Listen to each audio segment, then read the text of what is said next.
පොඩි නිහඬියාවකට පස්සේ එහෙනම් අපි ආයෙත් ආවා. සුබ දවසක් කියලා ප්‍රාර්ථනා කරන හැමෝටම අද අපි කතා කරන්න යන්නේ සිංහල සිනමාව ගැන. අපගේ සිනමාවේ ආරම්භය සහ විකාශය. මෙතෙක් ආ ගමන කෙසේද? ඒ සම්බන්ධව සාකච්ඡාවක් තමයි අපි කරන්නේ. සිංහල සිනමාවේ ආරම්භය ගත්තොත් එහෙම සිංහල සිනමාවේ ආරම්භය සිද්ධ වෙන්නේ 1947. පළමු සිනමා පටය වෙන්නේ කඩවුණු පොරොන්දුව. කියන්නේ සිංහල සිනමාවේ මංගල සීනෝ කියලා කියන චිත්‍රපටයට. ඒකෙන් තමයි ආරම්භ වෙන්නේ. ඒකේ රංගපාපු ප්‍රධාන චරිත දෙක තමයි ඩී ජයමාන්න සහ රුක්මනී දේවිය. ඉන්පසුව කපටි ආරක්ෂකයා, කැලෑ හඳ, අශෝකමාලා වැනි චිත්‍රපට කීපයක් බිහි වෙනවා. තව ගොඩක් චිත්‍රපට තියෙනවා. ඉන් ඔබට සිනමාවේ බිහිවීම සහ ඉදිරිය චන්න. ඔව් දැන් අපි කතා කරන්නේ කඩවුණු පොරොන්දුව 40 ගණන් වල. එතකොට ඒ කාලේ තිබුණ මේ සිනමා ඉන්දියාවේ තිබුණ ලංකාවේ තිබුණ සිනමා වට්ටෝ ෆෝමියුලා. මේ ඒකාකාරී එකම රාමුවකින් තමයි එකම ශෛලියකින් තමයි යන්නේ. දැන් අපිට ආවක මේ මිනර්වා ට්‍රැඩිෂන් කියන්නේ. මිනර්වා සම්ප්‍රදාය තිබුණේ මේ ඒ වගේ හරි ඒකාකාරී දෙබස් ඒකාකාරී ඇක්ට් එක ඒකාකාරී වගේ ඒව තමයි ඒවෙ පෙන්වුම් කළේ. විශේෂම දේ තමයි ඕවා නිෂ්පාදනය කළේ ගොඩක් ඉන්දියාවේ කට්ටිය. ඉන්දියාවේ ඔය ඉන්න අපේ දැනට අපි හොඳටම දන්න දෙන්නේ තුන්දෙනෙක් ඉන්නවා. නායකම් වගේ ප්‍රොඩියුසර්ස්ලා. දැන් හොඳ ව්‍යාපාරිකයෝ. සිනමාවට ඒක හොඳ ව්‍යාපාරිකයෝ. එතකොට ජෝතිෂ් සිං වගේ අධ්‍යක්ෂකවරු. මේ තනිකර මේගොල්ලෝ කලේ ස්ටුඩියෝ වල තියෙන ඉන්දියාවේ ඒක මැඩ්‍රාස් වල තියෙන ස්ටුඩියෝස් වල ලංකාවේ කට්ටිය වහන් ගිහිල්ලා නල් මිලියන් සම්පූර්ණ චිත්‍රපටය මෙහෙ කරා. මොකද කැමරාව උපකරණ පිළිබඳ ප්‍රශ්න, එතකොට ඒවා ප්‍රොසෙසින් පිළිබඳ ප්‍රශ්න, දලසයාකට සේවිං වගේ දේවල් වලට ලංකාවේ තිබ්බේ නැහැ. ඒ කියන්නේ ලංකාවේ ඉක්විප්මන්ට්ස් තිබ්බේ නැහැ. ඒක නිසා තමයි ඉන්දියාවට අරන් ගියේ. එතකොට මේ මිනර්වා සම්ප්‍රදායත් එක්කම ගොඩනැගුණා කාලයක් මේක ගියා. දැන් අපි ගමු රුක්මනී දේවි. රුක්මනී දේවි මේගමේ කෙනෙක්. ඔව්. දැන් මිනර්වා ට්‍රැඩිෂන් එකත් එන්නේ මේගම. වැල්ල ආශ්‍රිතව. අගේට හොයලා බලපුවම මේගම වැල්ලෙන් තමයි මේ මිනර්වා කියන එකට බේස් එක වැටලා තියෙන්නේ. ඔය චන්නෝයේ මිනර්වා කියලා කියන්නේ ඔය ඒක අපි ඒ කාලේ චිත්‍රපට බලවන්නේ අපි පොඩි කාලේ අපිට මතකයි. ඔව්. බලනකොට ඒකේ තිබ්බ මෙන්න මේ වගේ එකක්. අහෝ ප්‍රේමිය මගේ හදවත කඩා බිඳ දමත්තා කිමද මේක කරන්නේ? මගේ ඒ ගින්න දිමා දමන්නේ නැද්ද? ස්වාමියා ඔය වගේ ඕක නේද? ඕක ඉන්දියානු එකෙක් තිබ්බා. හරි. ඒ ශෛලිය. හරි. ඒ ශෛලිය ඒක කාලයක්ම ආවා. ඔබ කියපු ඒ ශෛලිය ලංකාවේ සුලභව අවුරුදු 10ක් විතර එක දිගට දකින්න ලැබුණා. මිනර්වා වල ඒ ප්‍රධානම ස්ටයිල් එක වගේ වෙන්නේ. හරියට හරි. මිනර්වා වල ප්‍රධානම ස්ටයිල් එක. එතකොට ඔය මිනර්වා සම්ප්‍රදාය බින්දනවා එක්තැන. මේ සම්ප්‍රදාය බින්දනවා එක්තැන. ඒ තැන ඔයා දන්නවා. ඔව්. ඒ බින්දන තැන තමයි ඒ කියන්නේ 1956 දශකයේ ගියොත් එහෙම. ඒ ඉන්දියානු චිත්‍රාගාර සම්ප්‍රදායෙන් නිදිලා ශ්‍රී ලංකා සිනමා වේදිකේ ලෙස්ටර් ජේම්ස් පීරිස් මහත්මයා ඒ කඩුල්ල පහු කරලා ඒකෙන් මිදිලා මොකද චිත්‍රපටයේ නම මට මතක නැහැ. රේඛාව කියන චිත්‍රපටිය කරන ඇරෝම් ලක්ෂණ. ඒ කියන්නේ අර තිබුණු නායකම්ලා, ජෝතිෂීන්ලා, ඉන්දියානු නම් වලට අමතරව අපිට ආවා ටයිටස් තොටවල. බිලි බ්ලේ. අයිරාන්ගේ සේවස. ලියන්න නැහැ. ඔව්. සිංහල ටයිටල් තියෙන ලොකු නම් ටිකක්. බිලි බ්ලේ විතරයි. බිලි බ්ලේ මං හිතන්නේ ශ්‍රී ලාංකික කැමරා ශිල්පියා. සිංහල නම් ඇක්සස් එකක් එක්ක. මං හිතන්නේ ආපු අපේ සිනමා විශේෂත්වය ඔබ කිව්වා වගේ මේක චිත්‍රාගාරයෙන් එළියට ගියා. අවුට්ඩෝර් ෂූටින් වලට. ඒ කියන්නේ නැචරල් ලයිට්ස් එක ගන්න දෙනවා. ඉන්ඩෝ අවුට්ඩෝර් ගන්න දෙනවා. ඒ ඔක්කොම සිද්ධ වුණ පළවෙනි එක තමයි මේ ලෙස්ටර් මහත්තයාගේ රේඛාව චිත්‍රපටය. ඒ රේඛාව චිත්‍රපටයේ තිබුණු විශේෂත්වය තමයි මිනිස්සු අර මිනර්වායකින් කැඩිලා. ඔව්. මිනර්වා සම්ප්‍රදායෙන් කැඩිලා අපේ ශෛලිය, අපේ භාෂා ශෛලිය. ඒකට හැඩ ගැහුණු මං හිතන්නේ ප්‍රධානම චිත්‍රපටය තමයි ලෙස්ටර් මහත්තයාගේ රේඛාව චිත්‍රපටය. හරි මිනර්වා සම්ප්‍රදායෙන් නිදුණා. ඊට පස්සේ දැන් අපි ගත්තොත් මේ ඉන්පසු ආරම්භ වෙන්නේ ලක්ෂ සිනමාවේ ගත්තොත් එහෙම ස්වර්ණමය යුගයක් කිව්වොත් මම හරි හිතන්නේ. ඒ කියන්නේ ගාමිණී ජෝ ප්‍රගමනියත් සමග එතනින් එනවා මූඩ්ස් ඇක්ටිං කියන එකට. භාවමය රංගන ශෛලිය කියන එකට. සිනමාවේ ප්‍රවේශ වෙන්නේ මුම් දෙදා නිසා කිව්වොත් ඒ ප්‍රවේශයේ මුම් දෙදා නිසා ආවා කිව්වොත් මම හිතන්නේ හරි. ඒ ගැන චන්න මොකද හිතන්නේ? ඒ මූඩ්ස් ඇක්ටිං කියන එක ගැන. ඔව්. ඒ කියන්නේ මිනිසුන්ගේ භාවයේ ඉස්මතු වෙන රංගන ශෛලිය. එතකොට මේක මෙතඩ් ඇක්ටිං වලින් ආව වෙන්නත් පුළුවන්.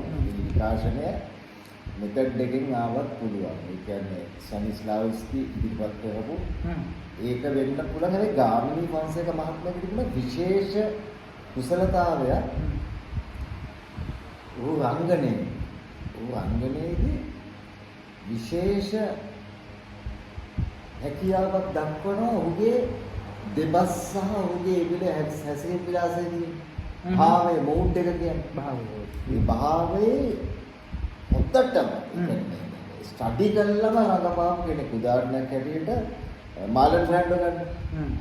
මාලන් බ්‍රැන්ඩෝ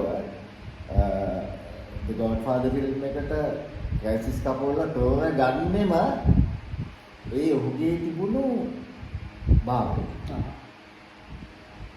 ඔහුගේ මාලන් බ්‍රැන්ඩෝ දැක්ක ගමන් තීරණය කරනවා වචන 10ක් 15ක් කතා කරනකොට මෙයා තමයි මගේ මේන් ඇක්ටර් කියලා. ඒ ඇවිල්ලා ඔහුගේ තිබුණ ඒ කතා කරනකොට hina වෙනවා. විශේෂිත වූ ස්ටඩි කරපු එක. විෂයත් එක්ක ආපු එකක්. මොකද ගාමිණී ෆොන්සේකා මහත්මයා ගොඩක් පොතපත ඇසුරු කරපු කෙනෙක්. ඉංග්‍රීසි පොතපත. මම කියන්නේ ගාමිණී ෆොන්සේකා මහත්මයා ඒ ෆ්‍රැන්සිස් කපෝලාලා, ඇන්ඩි ගාසියාලා, මේ මාලන් බ්‍රැන්ඩෝලා ඒ සම්බන්ධ වුණු දේවල් පරිහරණය කළා. මොකද ගාමිණී ෆොන්සේකා මහත්මයා කියලාත් තිබ්බා. මාලන් බ්‍රැන්ඩෝ තමයි මම ආස ප්‍රධාන නළුවා. ඒ ආభాෂය ආවේ බ්‍රැන්ඩෝගෙන් වෙන්න පුළුවන්. බ්‍රැන්ඩෝගේ තිබුණේ බ්‍රැන්ඩෝගේ චිත්‍රපට වපසෙලිය එතකොට ඌ දායකුණ නිර්මාණත් එක්ක ගාමිණී මහත්මයාට ගාවුම් පුළුවන්. හරි. ඒකත් එක්කම අපි ඔතනින් යමු චන්න 80 දශකයට. 80 දශකයට ගියොත් එහෙම ධර්මසිරි බණ්ඩාරනායක හංසවිලා පතිරාජගේ සොල්දාදුන් නැහැ. එතකොට වසන්ත ඔබේසේකරගේ දඩයම කලාත්මක සිනමා නිර්මාණ දීවිච්ච යුගයක්. එතකොට මම හිතන්නේ එතන තිබ්බ සිනමැටික් කියන එක සහ සිනමාවේ හරාත්මක ධනාත්මක කාලයක් කියලා කිව්වොත් මම හිතන්නේ හරි. ඊට පස්සේ 80න් පස්සේ ඔය කොහොම ගිහලා 90ට එනකොට අපිට මතකයිනේ 90 සිනමා කාලේ ඔබටත් මටත් හොඳට මතකයි. ඒ 90 දශකයට එනකොට සිනමාවේ යම් සෝදාපාලුවක් සිද්ධ වුණා කියලා ඒක ලංකා ඉතිහාසයේ දන්නවා. ඒ ගැන ඔයාලට මොකද කියන්නේ? ඒක අපිට හඳුනගන්න වෙන්නේ ඔබ දැන් කිව්වනේ නම් ටික. ඔබ ලස්සන නම් ටිකක් කිව්වා. ඔව්. ධර්මසිරි බණ්ඩාරනායක. පෞද්ගලිකව මගෙත් එක්ක චිත්‍රපට ගැන කතා කරලා තියෙනවා. ඔහුගේ කියවීම මම දැකලා තියෙනවා. ඔහුගේ චිත්‍රපට නිර්මාණය කරන්නේ ගැන මට යම්කිසි අවබෝධයක් තියෙනවා. එතකොට හංසවිල තුන්වෙනි යාම වගේ චිත්‍රපටවල ධර්මසිරි ගෙනාව චිත්‍රපට. දෙක ෆිල්ම්. යන්නේ දෙක ෆිල්ම් ඒ ස්ක්‍රිප්ට් එක ඒ තෝරා ගන්නවා කියන්නේ හරි ලස්සනට හැසිරෙනවා. වසන්ත ඔබේසේකර ගත්තම අහස් ගව්ව වගේ ෆිල්ම්ස් වලින් සීමා කඩාගෙන ගිය එක. ෆිල්ම්ස්.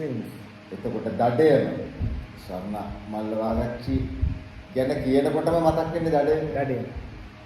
ස්වර්ණකවත් දැනට දැක්කත් මතක් වෙන්නේ ඉස්සෙල්ලම අර කාර් එකයි පොළු පාර. ඒ වගේ අයිඩෙන්ටිෆිකේෂන් එකක් හැදුවා. මේ 80 දශකේ. ඒ 80 දශකේ බලනකොට හොඳම චිත්‍රපට ගොන්නක් එක්ක 90ට එනකොට ඒක සෝදාපාලුව කියන වචනේ ටිකක් හොඳ වැඩි වගේ. මොකද මේ ඔයා 80 දශකේ පස්සේ එන්නකො මට දෙකක් තුනක් තියෙනවා කියන්නේ. ඔබ පටන් ගන්නකො මේ කඩාවැටීමත් එක්ක මම නිකන් උදාහරණයක් කියන්නම්. සෙල්ලප්පේරුම මහත්තයා කළා හේවිසිල් සෙල්ලප්පේ. මුළු චිත්‍රපටයටම ෂූටින් දවස් 7යි. හරි. මුළු චිත්‍රපටය. හරි ෂෝ. ඒකේ ආවේ කටවුට් එකේ තිබ්බේ ලෝක වාර්තාව. එහෙම මොකද? දවස් 7 ෆිල්ම් එකක් ගහලා නැහැ. එනික දවස් 7. ඒ කියන්නේ දවස් 7න් ඒක අර යුසේන් බෝල්ට් 100 මීටර් මචං මුන් ගැව්වා. ඒක 80 දී මුල ෆිල්ම් සෙට් එකත් එක්ක ලෝකේ වේගවත්ම චිත්‍රපටයේ දවස් 7න් හැදුවා සෙල්ලම් ෆිල්ම්. ඕක දැක්ක සුනිල් සෝම. සුනිල් සෝම වල 7යි. සුනිල් සෝම ගැව්වා 5. දවස් 5. මොකද ෆිල්ම් එකේ නම චා? ෆිල්ම් ගැව්වා දුසිමත් විතර 5 දවස් 5. දවස් 5. දවස් 5 මේ මට හිතා ගන්න බෑ. ඒ කියන්නේ සිනමාව මේක උස්ම ගන්න කාලයක් තියෙනවා. අපවා මචං ඇඳුම් අඳිනවා විතරයි තේන්නේ. කියවගෙන මන්තර කාර්යය වලින් කියවගෙන යනවා. මචං මිනිස්සු සිනමාවෙන් ඈත් වුණා. හරියට හරි. මිනිස්සු සිනමාවෙන් ඒ කියන්නේ මිනිස්සුන්ට හිතුනේ නෑ. සිදු බණ්ඩාරනායක. වසන්ත ඔබේසේකර. ඔව්. ඒක අපි ගත්ත ලෙස්ටර් මහත්තයා. නිදානේ ෆිල්ම්ස් බලපු මිනිස්සු චිත්‍රපට ශාලාවට ගිහිල්ලා අරව දැක්කම ඒ මිනිස්සුන්ට මේ මං දන්නේ මේ දැන් තමයි අපි සෝදාපාලුව කියන්නේ. ඔව්. මිනිස්සු කියනවා මේකද? අනිවාර්යයෙන්. සිනමාව කියන්නේ මේකද? දවස් 7යි යුසේන් බෝල්ට්ගේ දවස් 7 කාල් ලුයිස් කඩනවා දවස් 5. දවස් 5. යන්නේ හිතා ගන්නකො. ඔව්. සිනමාව ගිය තැන. ඇත්තටම ගත්තොත් එහෙම දැන් ඔය ඒ 80 දශකයේ ආපු චිත්‍රපටවල නම් සැසඳුවොත් එහෙම 90 දශකයේ ආපු ෆිල්ම්ස් වලට එතනම කඩාවැටීම පෙන්වනවා. ඒ නම් වලම නැහැනේ කිසිම රුචිකත්වයක් ඇති වෙන්නේ නැහැ. නම කියනකොටම නිකන් අප්‍රසන්න අප්‍රිය ගතියක් එන්නේ. නම් වලවත් කිසි බරක් තිබ්බේ නැහැ නේ. මොනවාගේ මට පොඩ මතක් කරලා දෙන්නේ මම. ඒ චණ්ඩි පුතා, චණ්ඩි ලොකු අම්මගේ පුතා ඔය වගේ එක එක නම්නේ. ඔව්. චූටි පුතා, සුදු පුතා, කළු පුතා, අමුතු නම්නේ චන්න තිබ්බේ. දවල් මිකේලා චණ්ඩි රැජිනා රජිනගේ ලොකු අම්මගේ අම්මගේ දුව. වාට මතකද? ඔව්. මේ අර කරත්තර රෝදයක් උස්සගෙන ආවේ. බන්දු. බන්දු. ඕකට නියම කතාවක් මම වට කියන්න. හරි. ඔය ඉන්ෆිස්ටන් එක ළඟ තමයි ඔය කට් අවුට් එක තියෙන්නේ. කරත්තර රෝදයක් උස්සන බන්දු දිසානායක වගේ. බන්දු දිසානායක මට මතකයි. දැන් එහෙම අපේ යාළුවෙක් හිටියා. අමේන්ද්‍ර රත්නායක කියලා අපේ යාළුවෙක් හිටියා. ඌ ටිකක් ඔය බන්දු වගේ. දැන් මට ෆිල්ම් එක සීදී ෆිල්ම් එක අනිවාර්යයෙන්. අපි බලාගෙන ඉන්න ආසයි දෙනවද? මේ මෝට අපි බන්දු කියලා නම දැම්මා. හරි. බන්දු කියනකොට මොකක් කතාවනවා. එතකොට පස්සේ තමයි උට තේරෙන්නේ. ඒක මේ වෙන කොන්ටෙන්ට් එක ඌමද එන්නේ 167 තොටලඟ බස් එකක් ඉස්සර තිබ්බා. ලයිව් එකට එන්න. ඌමද කට් අවුට් එකේ ඉස්සරහින් එන්නේ නැතුව පිටකොටුවෙන් එන්න ගත්තා. අයි ගාන අස්සතිය ෆිල්ම් එක බලලා. ඌ ඉන්නේ එකගේ ෆිල්ම් එක බලලා. එතන මචං මේ සිනමාවට ඒ කරපු හානිය. ඔව්. ඒ ඩැමේජ් එක මම හිතන්නේ දැනටත් මේ ඒකේ ආදීනව දැන් අපටත් දැනෙනවා. අනිවාර්යයෙන්. දැන් අලුත් සිනමා කරුවන් ටිකක් ගෙනල්ලා ඇවිල්ලා. ටිකක් කරගෙන යනවා. ඕකේ. දැන් එම බලනකොට දැන් මම වාට පොඩි උදාහරණයක් කියන්නම්. බැලිකතර ෆිල්ම් එකේ ඔයා බැලුවානේ. ඔව්. බැලිකතර ෆිල්ම් එකේ එක මේසේ දෙපැත්තේ වාඩි වෙනවා ගාමිණී ෆොන්සේකයි ජෝබෙල්. පොලිස් ඉන්ස්පෙක්ටර් සහ ගෝවින්ද මුදලාලි. ඒ කියන්නේ හිතා ගන්න බෑ දෙන්න කොහොමද ඇඩ් කරන්නේ. මට තාත්විකයි ලස්සනයි මට ඒක බලනකොට නැවුනේ ග්ලැඩියේටර් ෆිල්ම් එකේ හරි ලස්සන තැනක් තියෙනවා මැක්සිමස් සහ කොමඩෝස් රසල් ක්‍රෝ ඉන්න චිත්‍රපටයේ ජෝකින් ෆීනික්ස් කියන්නේ මාරම නළුවෙක් රසල් ක්‍රෝනේ මේන් ඇක්ටර් ඔව් ජෝකින් නැවිලා ඔපොසිට් එක එතනදී රසල් ක්‍රෝ අභිභවා යන්න රඟපානවා ඉස්සරහින් ජෝ. ෂර්ටයි එහෙම ඒක බලන්න ඕන ග්ලැඩියේටර් ෆිල්ම් එක බැලුවා නම් මේ කෑල්ල ඕන කෙනෙක් තමයි. මැක්සිමස් සහ කොමඩෝස්ගේ ඒ පොඩි ඩයලොග් එක. ජෝගේ ගාමිණීගේ එකත් ඒ වගේ.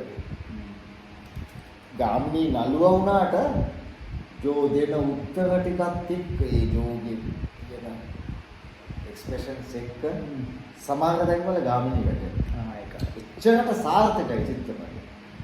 ගාමිණීගේ අදක්ෂකම නෙමෙයි. ඒ ගානට නිහාල් සිංහ හසුරවලා තියෙනවා ජෝ.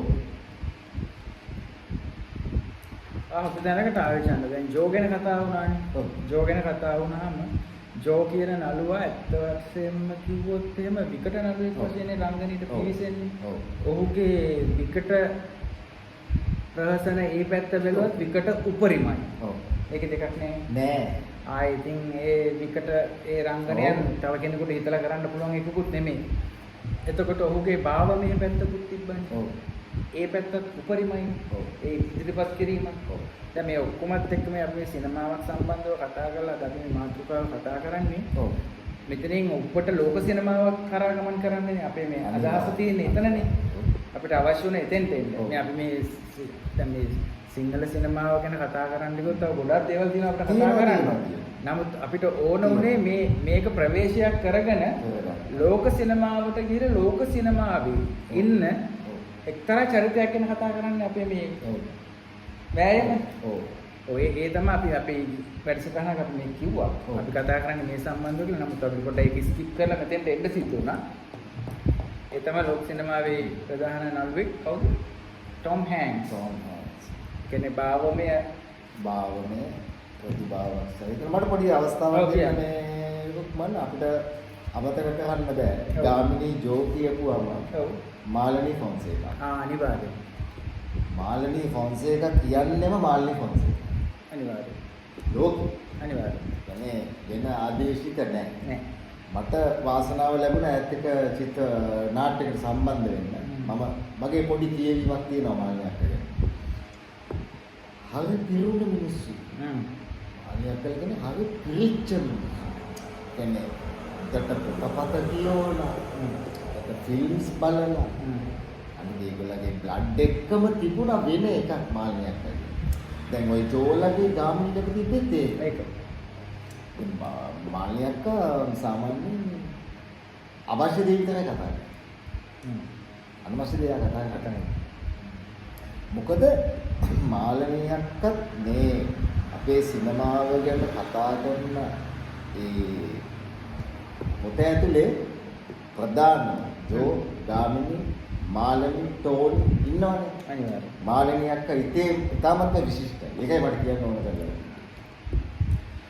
හරි අපේ කතා බහේ අපේ සිනමාව මුල කරලා මේ සබ්ජෙක්ට් කතා කරාට අපේ ප්‍රදේශය වෙන්නේ ඊළඟට ලෝක සිනමාව. ලෝක සිනමාවේ විශිෂ්ට නිර්මාණයක්. Tom Hanks Forrest Gump. ඔය චිත්‍රපටිය තමයි අපේ ඔළුවේ වැඩ කරන්නේ. සහබා ඒ විකට රංගන ශිල්පීන්ගේ ආරම්භයේ විකට. ඔව්. ටොම් හෑන්ක්ස්. ඔව්. ඔහුගේ තව කාස්ට් වේ ෆිල්ම්ස් ගොඩක් තියෙනවා. ගොඩාක් තියෙනවා කතා කරන්න කිව්වොත්. අපි දැන් ඒකෙන් පිවිසෙන්න යන්නේ භාවමය රංගනයටනේ චන්න. ඔව්. අපේ ඉදිරි මාතෘකාව වෙන්නේ ටොම් හෑන්ක්ස්ගේ ෆොරස්ට් ගම් කියන චිත්‍රපටය. අපි ඒක ගැන ඉස්සරහට කතා කරමු චන්න. අපි ඊළඟ වැඩසටහනේ හම්බෙමු. දැන් හැමෝටම සුබ දවසක්. ජය වේවා.